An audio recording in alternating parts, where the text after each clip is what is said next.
So you're thinking about moving to Tucson, Arizona, or maybe you've already decided that you are going to move here, but you have no idea where in Tucson you want to live. Well, hang around because today I'm going to talk about two of Tucson's most popular suburbs and what they have to offer to see if either one of them would be the right fit for you. Let's get to it.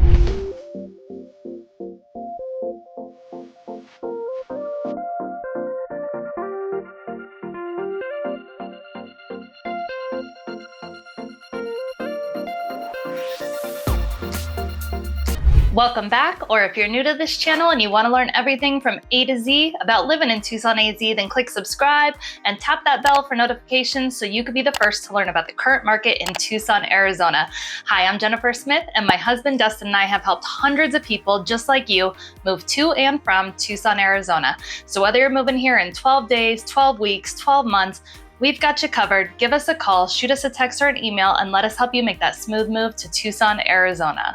So if you've been following along with us, you may already know about the different suburbs around Tucson, Arizona, and which ones you're interested in checking out. If not, after this video, head on over to our channel. We have tons and tons of videos that cover all of the different suburbs around Tucson, Arizona, show you what they have to offer, go on vlog tours, show you homes in different price points. We even cover new construction. So anything that you may want to know about the different areas of Tucson, we try to cover on our channel. So like I said, head over there. If you haven't seen something on our channel that you're interested in, make sure you drop it below in the comments. We always love to hear from you.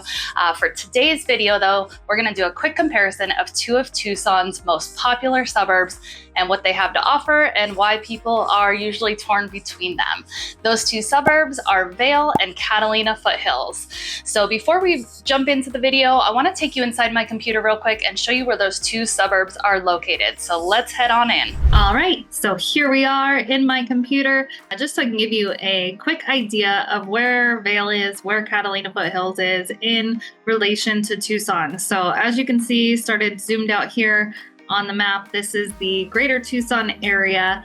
First, let's show you where Catalina Foothills is. So it's going to be over here in this area, and I will go ahead and highlight it here on the map. So this is going to be the Catalina Foothills area. So it's right up against these gorgeous Santa Catalina Mountains. You know, up there you can drive up Catalina Highway and go up to Mount Lemmon. So, you know, pretty close, and get out of the heat. Usually it's about 30 degrees cooler up on Mount Lemmon, which definitely matters on days like today and as we're getting into these hot wonderful Tucson summers that we have here. So again, this is the Catalina Foothills area. Now let's go look at, pretty large. Let's go look at Vail. Now, something that you will notice about the Vail area is much like Marana, it's actually split by I-10, which is our one major freeway.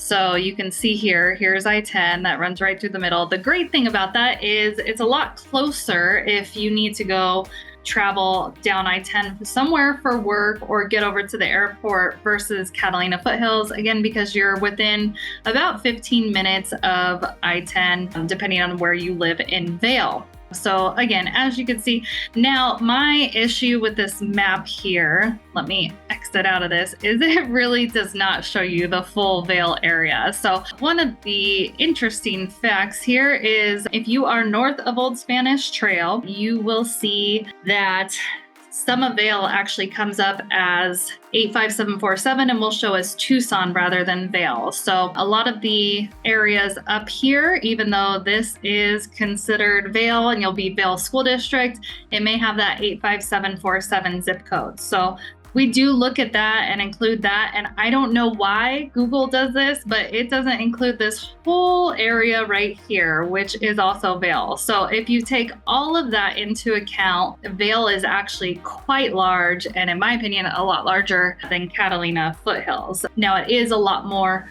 spread out overall. So the other thing is there's areas that are also included in the Vail School District. So if that's something important to you, you're also gonna have this Rita Ranch area, and that's gonna be a lot of where you go to for shopping as well in the Vail area. But we'll talk about that more here shortly. So let's hop back out of my computer now that you know where everything is, and we will talk about the similarities and differences between Catalina Foothills and Vail. All right, so now that we have shown you the location of both Catalina Foothills and Vail, suburbs in relation to Tucson, in case you weren't familiar with where they are and how large they are.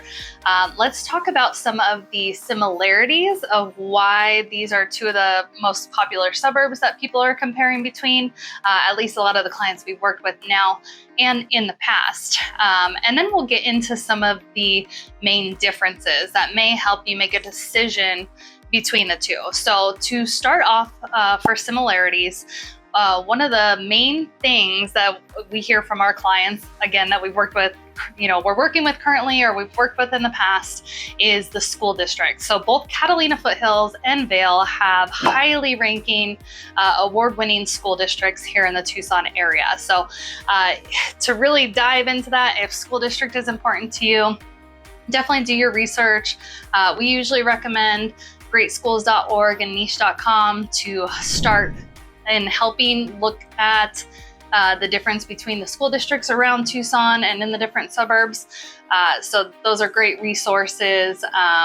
And then, of course, just Google any information you can find. Everyone's looking for something different when it comes to school districts. So Catalina Foothills may offer something that Vail doesn't, and vice versa, if you really want to dig in there. But again, one of the main similarities is they both have award-winning, highly ranked school districts. So it gets people, really deciding between the two. Another thing is they are both set against mountains. So beautiful, beautiful backdrop settings for both of these areas. Now, they are still different in my opinion, because the Catalina Foothills are quite different than the Rincons, but they're both beautiful. So Vail is set against the Rincon Mountains, and Catalina Foothills is set against the Santa Catalina Mountains. Again, both beautiful settings. You'll see that Vail overall is spread out quite a bit more. So you'll see a little bit different setting. You'll see more of the cholla, ocotillo. The cholla is the jumping cactus that we have there. And then a lot of mature mesquite trees and everything. Whereas Catalina Foothills, you're more in the city, closer to Tucson. So not quite as spread out, not as much desert setting, until you really get up against those Santa Catalina Mountains, which you'll see a lot more of the luxury homes are set into that area. So still different, but both absolutely breathtaking. So gets a lot of people looking at those two areas. All right, so another similarity, and we'll also cover this and the differences a little bit, but more on the similarity side, is the outdoor recreation options. So although Catalina Foothills is, closer to the city of Tucson, you're still going to have a lot of options for outdoor recreation, like hiking, biking. The hiking options are great. We usually recommend Finger Rock Trail is a fun but difficult trail, but you have Sabino Canyon over there to check out as well. So you can go to Seven Falls. You can, if you like hiking, you can do the whole Sabino Canyon hike. You can take the tram there, which is really nice. A little different option than what Vail has, but still hiking beautiful trails nonetheless. And those aren't the only ones. There's quite a few trails to check out in the Catalina Foothills. And then Vail, you'll see, I feel that they have more options in terms of outdoor recreation, but similar. So you're going to have a lot of hiking options. You're going to be very close to Saguaro National Park East, which has endless hiking options. And then you're going to have horseback riding. You'll have Colossal Cave that you can check out, which is really cool. We've talked about it in some of our Vail videos. And then you'll have mountain biking. Not as much cycling, but there are definitely cyclists in Vail. So I guess as far as that's concerned, Catalina Foothills has more biking trails and connections to the loop, which we've also talked about the loop in some of our other videos, but over 130 miles of paved bike trail that weave in and out through the different suburbs of Tucson. So really cool to check out if you're a cyclist. You'll definitely see people on Old Spanish Trail in Vail cycling and, around the areas. And then there are spots where it does connect to the loop over in the Rita Ranch area, which is still Vail School District, but not everyone would consider that, Vail. But yeah, that really covers the outdoor recreation. Now let's get into the differences. So the first one that I'll bring up, since we were just talking about recreation, is the Catalina Foothills does have more in terms of shopping and dining. So in Vail, you have golf, you have some restaurants. There's not a lot of options. You can go over to Rita Ranch, or you can drive, 15, 20 minutes towards the east side of Tucson, which does definitely open up some options for you as far as dining is concerned. But Catalina Foothills has a lot of options, right there within Catalina Foothills. But then you have the option to drive down to, downtown Tucson is a lot closer. Central Tucson, over into the Oro Valley area. So you just have more options for dining. They do have luxury shopping center over there along Cantata. That's gorgeous, indoor, outdoor shopping. So all the walkways between the shops are all going to be outdoors. Not so great when it's, right now in June and we're hitting 110 degrees. You may not want to be outside, but the nice thing is you can go into the shops and cool down in there. Whereas Vail doesn't really have any of that. You can go over to Rita Ranch and you have Walmart you can check out. You have, Ross and some other shopping options. There's a Home Depot that's currently about to open there. Where, the Catalina Foothills does not have the Home Depot, but there is one that's, pretty close, Costco. So you're just going to have more options if you are in the Catalina Foothills as opposed to Vail as a whole. Now, something else, while they are both large areas, and you can see from when we hopped into the computer and looked at the map, Vail is quite large and spread out compared to the Catalina Foothills. So Catalina Foothills area is large, like I said. You can definitely find properties on some acreage there. They have, a lot of luxury homes in the area. Vail does too, but overall you'll find in Vail more of a mix of properties and more acreage. So if you're really looking to spread out and not have somebody, that you can see from your property or reach out and touch from your property, you'll have a few more options in the Vail area. And in addition to that, there's more new construction and newer homes in the Vail area. You can still find older homes. There are older homes, but for the most part, Vail used to be more of a rural area. So there were some older houses there. There was a lot of ranch style horse properties, which you won't see as much in the Catalina Foothills. Not that there's no horses, but there's definitely fewer horses. You would be hard pressed to find multiple properties where you could have your horses, or that currently have horses in the Catalina Foothills versus Vail. So if you're looking for, an area where you want to be able to bring your boat, your RV, horses, farm animals, you're more likely to find those properties in Vail. But again, you can sometimes get lucky and find them in the Catalina Foothills. New construction, everything in the Catalina Foothills, for the most part, has already been built. So you'll see a lot of older homes that were built in the 70s and 80s.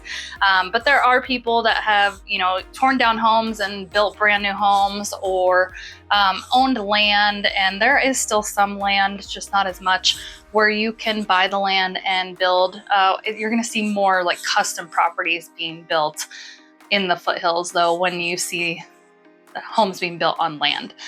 Whereas Vail, they have a lot of tract home subdivisions being built currently, and there's still quite a bit of land that can be developed, especially as you go on the further south end of Vail that we were showing you, which would be considered the Corona de Tucson area, but it is still Vail, has the same, same school district, same zip code. It's just a little further out there, but they've definitely been developing the area. It has changed quite a bit over the last 5-10 years. And I think over the next 5-10 years, there will be more out in that area as well. So just something to consider. All right, and that brings me to my last point, and this is a big one. So when people are deciding between Vail and Catalina Foothills, one of the things that really can drive you one way or the other, if not everything else that we talked about, it is the the property values. So overall, Catalina Foothills, for the purposes of this video right now, we're just going to look at May. The numbers only change about $5,000 to $10,000 downward if you look at all of 2024. But for May, the median price in the Catalina Foothills right now is $675,000, with the average sales price being just under $800,000. Now, in comparison to Vail, we're looking at a median sales price again for May for $406,000, with an average sales price of $458,000. So as you can see, quite a difference there. Now, if you are looking to get into the Catalina Foothills, they do have more options as far as condos and townhomes. You'd be hard pressed to find those in the Vail area. So generally you can get into the condos and townhomes in a little bit lower of a price range than what the average is for Catalina Foothills. Those single family homes though, it's definitely hard to find anything under that $500,000 range, at least that doesn't need some work and some updating. So, and even some of those at that 500 price point do, whereas you can find something that is very well updated, doesn't need any work, and sometimes even brand new at that $500,000 price point. So quite a difference there. It could really make you lean one way or the other. Definitely get in, do your research. Like I said, we have a lot of videos on our channel that go through the different suburbs and really take you inside of them to show you the different housing, what it looks like, the different pricing, the different amenities in the area. So if we didn't cover something in this video, check out our channel. We may already have something on it, or feel free to drop a comment below. We would love to hear from you. If you or anyone you know is thinking about making the move to or from Tucson, Arizona, make sure you give us a call, shoot us a text or an email. Let us help you make that smooth move. And if you haven't already, make sure that you like, subscribe, and tap that bell for notifications so we can make sure we keep you updated on the current market in Tucson, Arizona. We'll see you on the next video.